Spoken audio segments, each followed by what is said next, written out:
The Waldorf Astoria in Los Cabos features the top hotels of the world. But today I'm going to try and answer if the Waldorf Astoria in Los Cabos is worth it. There's only one way to make that determination, and that is through the 5-point hotel framework. If you do not know what the framework is, it's a 5-point system that I've come up with to decide if a hotel is worth it. We'll rate each of these 5 parameters on a scale of 5 and then come to an average score, or what I like to call the overall value of the property. Right at the end, I'll tell you how I booked this property, and you guessed it right, it was with points. The 5 parameters we are going to be gauging include the amenities, the room, the food, the hospitality, and the location of the property. If there are other parameters you'd include, let me know in the comments below. And if you like these kind of videos, hit the like and the subscribe button. A quick note here, we flew Delta Airlines on the way to Los Cabos and back, and on the way over to Los Cabos, we stopped by the Delta Sky Club at the Los Angeles airport. And I was a little surprised to find out that there's a taco station at the back of the Sky Club. This has probably always been there, but this was my first time eating at the taco station. Let's start with the first parameter, which is the amenities of the hotel. When we arrived at the property, they let us know that there were no upgrades available for our stay. I have diamond status, which is the top tier status with Hilton through the Hilton Aspire card,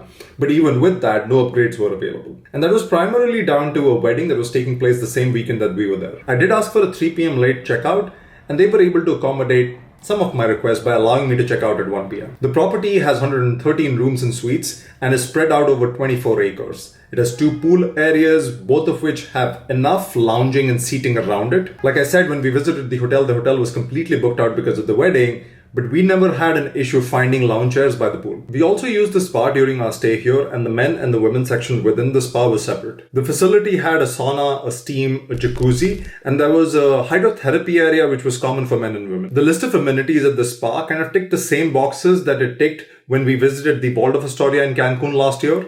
But I would argue the Waldorf Astoria in Cancun was slightly better. Overall, the spa facilities were pretty good. The property also had 5 restaurants, 1 coffee shop, and 1 champagne terrace. There was Don Manuel's, which offered breakfast as well as dinner and focused on Mexican cuisine. There was El Farallon, which was the cliffside restaurant that offered seafood and was very, very picturesque. There was the Beach Club, which was a lunch restaurant right in front of the ocean. And this was next to the second pool area. There was also Crudo, which was the poolside bar and restaurant. The Travessia at Su Cucina, which was the taco experience. Then the coffee shop, which was called Neutral Coffee, and then the Champagne Terrace. I love the fact that you could get as many bottles of water to drink during your stay, and they also offered you a bowl of guac every single evening. Overall, amenities at the hotel, 5 out of 5. Let's move on to the room. The first time I entered the room, it just felt like it was darker than I had seen in the pictures and on the Hilton website. So that was a little surprising. As you walked into the room, there was a decent sized wardrobe followed by an artificial fireplace and a pretty decent sized TV. I think it was 55 inches. A king-sized comfortable bed, 2 side tables, and charging slots built into the lamp on top of these side tables. The bathroom area was the highlight for me. The tiles, the sink,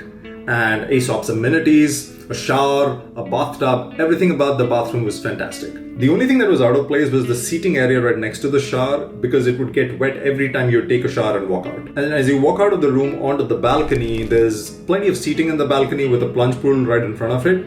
I have to be honest though that during our stay, we did not end up using the plunge pool, primarily because it looked dirty to me. Overall, the room gets a 3.5 out of 5. And that's primarily down to the difference between the expectation and the reality. Which then brings us to my favorite topic, the food at the property. This is where I was expecting the hotel to really shine given my experience at the Waldorf Astoria in Cancun last year, and also Mexican food in general. But overall, I was disappointed. Let me explain. The first night we were there, we decided to go to the cliffside restaurant El Farallon.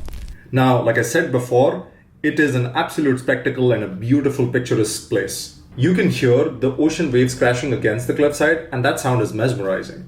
So we had that the entire time we had dinner there. They had a 5-course menu which wasn't cheap, but since we were out there, we really wanted to try out the food. The soup and the bread that came out as the first course was wonderful, and then it went downhill from there. To me, the biggest complaint I had is the entree, which was marked as a special on the menu, and it was jumbo shrimps. The shrimps were heavily overcooked and rubbery. All the other courses we had were also not great in my opinion. So all in all, while the scenery was beautiful, I feel like the restaurant was a letdown. And that brings us to the breakfast the next morning at Don Manuel's, or maybe the Travessia Su Cucino, because these restaurants were right next to each other, so I don't know which one was which. Overall, the breakfast spread was pretty thin.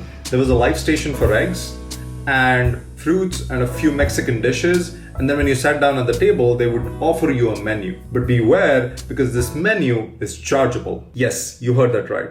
If you ordered from this menu, you would be charged separately. The menu had smoothies and a couple of other dishes, but nowhere along the way were we told that if you ordered off that menu, you'll be charged. At the end of breakfast, we did highlight that issue to the restaurant manager. We also ended up having dinner the last day we were here, and the dinner was very, very good. The last day, we also ate at Crudo the last day we were there, but we only ended up ordering guac and chips. And if I'm not mistaken, the same kitchen that cooks food for Don Manuel's is the same kitchen that cooks for Crudo. So I wouldn't expect the food to be too different. We did end up going to the coffee shop, and the coffee here was delicious. A huge shout out to the barista at the coffee shop. His name is Manuel.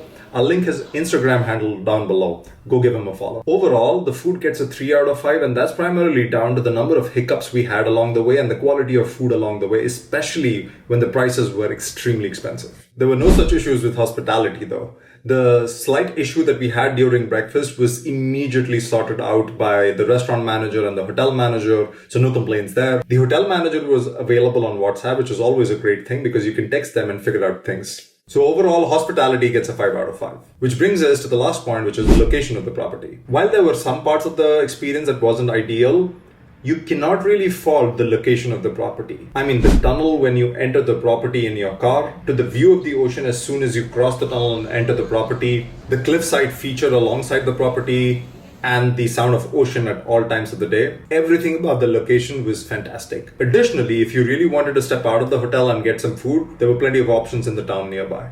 So the location, it's a 5 out of 5. So that brings the overall score of the property to 21.5 out of 25, or an average value of 4.3. And hence my assessment about why this is a slightly overpriced paradise. Now let's come to how I booked this hotel. I used 2 of my free award nights on the Hilton Aspire card to book this hotel through standard availability. The retail price range for this hotel is anywhere between $1,700 a night to $3,500 a night. So if you look at your free award night and the value associated with it, if you book this hotel, well, you more than make up for the annual fee on the card, which is $550. But you also have to account for the phantom costs associated with travel like this, because you have cost of the airline, you have cost associated with the expensive food. And I'll link a video up there where I talk about these phantom costs in a lot more detail. That's it for this video. I'll see you in the next one.